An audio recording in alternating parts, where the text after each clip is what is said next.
जादुई वन और छिपा हुआ रत्न। बहुत समय पहले की बात है, एक छोटे से गांव में एक जिज्ञासु लड़की रहती थी जिसका नाम लिली था। लिली हमेशा अपने गांव के पास के रहस्यमयी वन से मोहित रहती थी। गांव वाले उसे जादुई वन कहते थे और उसके जादुई निवासियों और छिपे हुए रहस्यों के बारे में कई कहानियां सुनाते थे। लिली अपने दिन वन और उसकी रहस्यमयी कहानियों के बारे में सपने देखते हुए बिताती थी। एक ठंडी शरद ऋतु की सुबह उसने फैसला किया कि अब समय आ गया है कि वह जादुई वन की खोज करे। उसने अपने बैग में कुछ जरूरी सामान पैक किया, पानी, कुछ खाना, एक टॉर्च और एक नक्शा जो उसके दादा ने उसे दिया था। नक्शा पुराना और घिसा हुआ था, जिसमें रहस्यमयी संकेत और निशान थे जो वन के भीतर छिपे हुए रत्न की ओर इशारा करते थे। जैसे ही लिली वन में प्रवेश करती है, उसके चारों ओर की हवा जादू से चमकने लगती है। पेड़ ऊंचे और प्राचीन थे, उनकी पत्तियां हवा के साथ फुसफुसाते हुए रहस्य बताती थीं।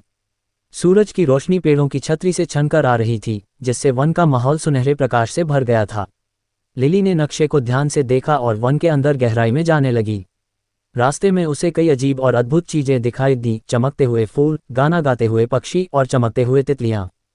थोड़ी देर बाद उसे एक पुराना पत्थर का पुल मिला जो एक शांत नदी के ऊपर बना हुआ था। नदी के पार एक गुफा का मुंह दिखाई दे रहा था, बिल्कुल वैसे ही जैसे नक्शे में था। ये भी पढ़े, दो विद्वानों की कहानी। लिली ने गहरी सांस ली और पुल पार करके गुफा में प्रवेश किया। गुफा के अंदर घना अंधेरा था, लेकिन उसने अपनी टॉर्च जलाई और आगे बढ़ने लगी।